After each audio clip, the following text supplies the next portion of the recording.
Olá, chegou a hora de você ficar muito mais informado. Confira os destaques dessa edição.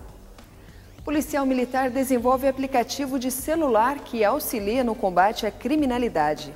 Como fica o futuro do Brasil? Será que mais um mandato de presidente será cassado? Escolas circenses da região oferecem forma inovadora e divertida de praticar atividade física. Uma nova visão. Ótica especializam-se no universo infantil. E veja também.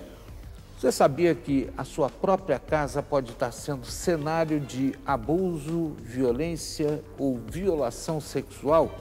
Você desconfia de alguma coisa errada que esteja acontecendo com seu filho? Será que um primo, um tio, até mesmo um irmão, um padrasto, podem estar ameaçando a criança a fazer o que ela não quer? Jorge Antunes está aqui conosco. Ele é do Conselho Tutelar de Taubaté, tem uma experiência grande nessa questão e nós o convidamos porque o mês de maio, apesar de ter 31 dias, é pequeno para ser dedicado ao combate à violência sexual, ao abuso e à pedofilia. É o nosso tema de hoje, já já. Você confere essas e outras informações no Repórter Setorial que começa agora.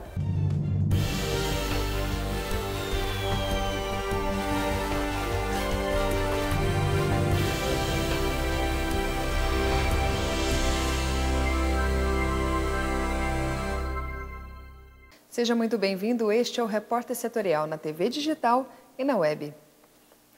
Um estudo realizado pela empresa brasileira de pesquisa agropecuária mostrou que em 30 anos, no Vale do Paraíba, a floresta nativa cresceu 83%, acredite, de forma espontânea. Quem mora ou conhece o Vale do Paraíba sabe que essa região é cheia de paisagens verdes e exuberantes. Um monitoramento por satélite realizado pela empresa brasileira de pesquisa agropecuária revelou que essas paisagens foram ganhando proporção nos últimos 30 anos. Durante este período, as áreas de floresta nativa passaram de 250 mil para 455 mil hectares, o que representa um crescimento de 83%. Hoje, 33% da bacia do Rio Paraíba do Sul tem cobertura florestal nativa. Há 30 anos, essa cobertura era de apenas 18%. Esse aumento das florestas da Mata Atlântica, né, é um aumento muito importante para o meio ambiente, porque você acaba fazendo com que as espécies que antes estavam quase ameaçadas de extinção, elas começam a sobreviver nesses remanescentes florestais que foram multiplicados nesses últimos 30 anos. Né? Então você tem esse grande ganho, né? A ampliação da biodiversidade da fauna e também uma ampliação da biodiversidade das plantas. Né? O aumento das áreas de floresta aconteceu de forma espontânea, sem intervenção por meio de plantios de novas árvores, por exemplo. O que favoreceu o crescimento da vegetação foram algumas características do Vale do Paraíba. Mas, para manter esse avanço, é fundamental que os municípios desenvolvam atividades de preservação do meio ambiente. A prefeitura, assim como os órgãos públicos, elas têm um papel fundamental na elaboração de programas, né, de projetos, de legislações que possam vir a contribuir para a médio e longo prazo. Então, é muito importante haver um compromisso com essas políticas públicas, mas configurá-las através de programas e leis. Né? A gente tem o exemplo da lei no município, a lei do IPTU verde, temos também os planos municipais, que são outras ferramentas de gestão fundamentais, plano municipal de resíduos sólidos, plano municipal de saneamento básico, plano de arborização urbana. Então, caminha nesse sentido, né? Você estabelecer políticas de médio e longo prazo para garantir a sustentabilidade de uma região. A recuperação de 205 mil hectares de floresta nativa aqui no Vale do Paraíba fez com que o impacto do efeito estufa diminuísse e, com isso, a qualidade do ar e de vida melhorou. A qualidade do ar é importantíssima para a saúde da população. Por quê? Porque o ar nos oferece o oxigênio, que é um alimento que as nossas células precisam. Esse oxigênio ele é carreado até os tecidos, até as células nossas, pela hemoglobina, que está lá no sangue. Quando tem poluição, o que acontece? A hemoglobina, ao invés de carregar o oxigênio, ela carrega, por exemplo, o monóxido de carbono. E aí ela vai levar pouco oxigênio para os nossos tecidos. Os benefícios serão inúmeros se todos fizerem a sua parte para que o Vale do Paraíba continue com paisagens verdes e a qualidade de vida seja cada vez melhor. O consumo de bebidas alcoólicas no Brasil está acima da média mundial. De acordo com a OMS, Organização Mundial da Saúde, 3.300.000 pessoas morrem todo ano em consequência do uso excessivo de álcool. Segundo a Organização Mundial da Saúde, o consumo de álcool per capita no Brasil aumentou 43,5% em 10 anos. Enquanto em 2006, cada jovem acima de 15 anos bebia o equivalente a 6 litros de álcool, no ano passado esse consumo passou a ser de quase 9 litros. O mais preocupante é que esse número está acima da média internacional, que é pouco mais de 6 litros por ano. O Brasil ficou na posição 49 entre os 193 países avaliados. De acordo com a Organização Mundial da Saúde, 3.300.000 pessoas morrem todo ano em consequência do consumo excessivo de álcool, o que representa cerca de 5,9% de todas as mortes no mundo. Cerca de 25% das mortes entre pessoas de 20 a 39 anos têm alguma relação com o álcool. Além disso, um levantamento da OMS alerta que o álcool pode causar mais de 200 doenças, inclusive mentais. Os dados chamam a atenção para a necessidade de implantar políticas públicas mais eficazes de controle, monitoramento e avaliação do uso excessivo de bebidas alcoólicas. A OAB, Ordem dos Advogados do Brasil, aprovou o pedido de impeachment após delações da JBS envolvendo o presidente Michel Temer.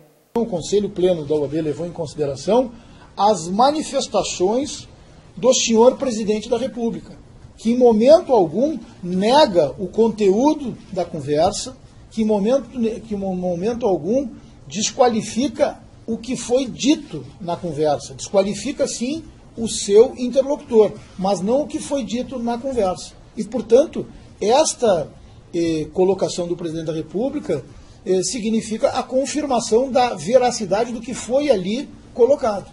Depois de virem à tona as denúncias contra o atual presidente Michel Temer, ficaram no ar as dúvidas do que pode ser o futuro do Brasil. No Congresso Nacional, 8 pedidos de impeachment foram apresentados. Foi no dia 7 de março que um dos donos da JBS, Joesley Batista, visitou o presidente Michel Temer no Palácio do Jaburu, em Brasília. O encontro durou cerca de 30 minutos, tempo suficiente para Joesley gravar uma conversa comprometedora, causa de uma das maiores tempestades do cenário político brasileiro, um patamar mais elevado da crise que toma conta do país. Depois de virem à tona as denúncias contra Michel Temer, ficaram no ar as dúvidas sobre o que pode ser do futuro do Brasil. Nas ruas, o grito de manifestantes pede a saída de Temer e até eleições diretas. Com muita unidade. É importante ser aqui. Com uma resposta veemente, o presidente disse não à renúncia. Não renunciarei. Repito, não renunciarei. No Congresso Nacional, 8 pedidos de impeachment foram apresentados. A decisão agora fica na mão do presidente da Câmara dos Deputados, Rodrigo Maia. Que pode dar um encaminhamento ao pedido de impeachment, aos pedidos de impeachment, ou pode arquivá-los. Vai depender, claro, o resultado disso, qual vai ser a decisão dele, e o tipo de pressão que ele vai sofrer, seja das forças políticas, seja das forças populares, da imprensa, da mídia. Para o especialista em direito eleitoral, são poucas as chances de acontecerem as eleições diretas, mas ele ressalta que são 2 as possibilidades para a saída de Temer. Uma, que a cassação da chapa se dê por decisão do Tribunal Superior Eleitoral, naquele processo que já está pautado, que começa o julgamento agora em junho, e que analisa não esses fatos da delação da JBS, mas os fatos atinentes à campanha de 2014, se houve ou não uso de Caixa 2, se houve ou não alguma ilegalidade na aquisição do mandato. Outro caminho possível são os afastamentos decorrentes de motivos não eleitorais, que seria o impeachment ou a renúncia, por exemplo. Nessas hipóteses não há dúvida. A solução é aquela da Constituição Federal, do artigo 81, parágrafo 2º, portanto, as eleições indiretas. Na visão do cientista político, a saída de Temer por um processo de impeachment é pouco provável, já que o presidente da Câmara dos Deputados faz parte da base aliada. Olha, o impeachment é muito difícil que passe. Ele tem uma base que é essa base forte que tem aprovado reformas que não deixam de ser controversas. O impeachment demoraria muito tempo, estenderia uma crise que começava agora nesse momento a se estancar. De acordo com inquéritos instaurados no Supremo Tribunal Federal, são 3 os crimes cometidos pelo presidente Michel Temer: corrupção passiva, obstrução de justiça e organização criminosa. O criminalista Rodrigo Fegezer explica que, além dos crimes citados nos inquéritos do STF, outros delitos foram praticados pelo presidente. Seria possível caracterizar a conduta dele naquela conversa como prevaricação, nos termos do artigo 319 do Código Penal. Ele deixou de ter um agir de ofício, que seria inerente à conduta dele de agente público. Além disso, poderia se cogitar a ideia de uma quebra de sigilo de dever funcional, por ele ter supostamente o quê?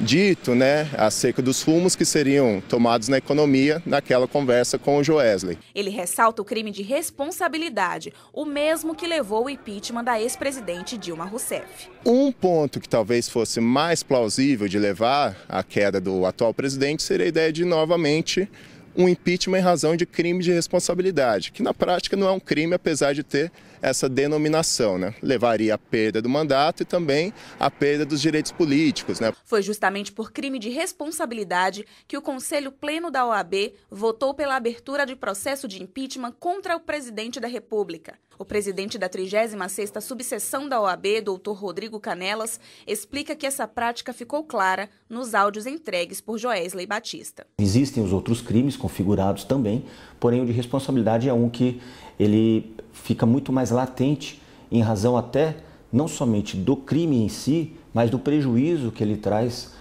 uma vez que aquele empresário ele acabou tendo, obviamente, muito lucro numa operação até de câmbio, que ele acabou fazendo ato contínuo à informação recebida pelo presidente. Não é a questão tão somente jurídica, mas tem a questão política.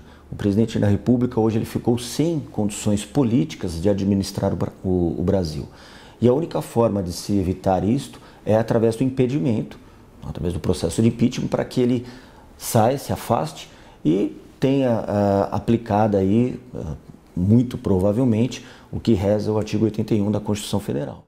Acompanhe o comentário do dia com o advogado e jornalista José Carlos Cataldi.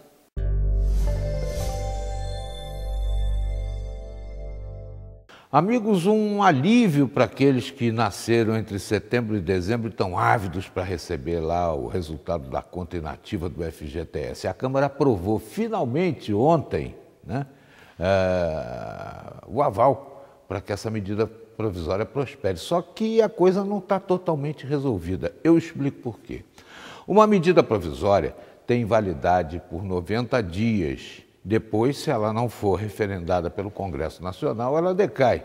E aí fica sem chance da pessoa poder usufruir daquele resultado da lei. Pois bem, a Câmara aprovou, mas depende ainda da aprovação do Senado. A Câmara levou 80 dias para aprovar essa medida. O Senado tem apenas 9, porque já na semana que vem estoura o prazo. E aí, quem não recebeu pode ficar na saudade. Solução? Entrar na justiça para pedir isonomia com aqueles que chegaram a receber a conta inativa do FGTS, porque a medida provisória não pode ser prorrogada, nem pode ser feita outra medida provisória sobre o mesmo tema no mesmo ano legislativo. É uma situação delicada, Agora, o que esse pessoal do Congresso Nacional faz para levar tanto tempo para aprovar uma coisa tão simples, Tá certo, o ambiente em Brasília está turbulento, mas a turbulência começou agora. Não tem 80 dias, francamente.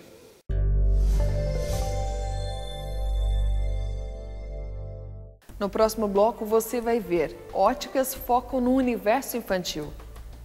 Voltamos em instantes.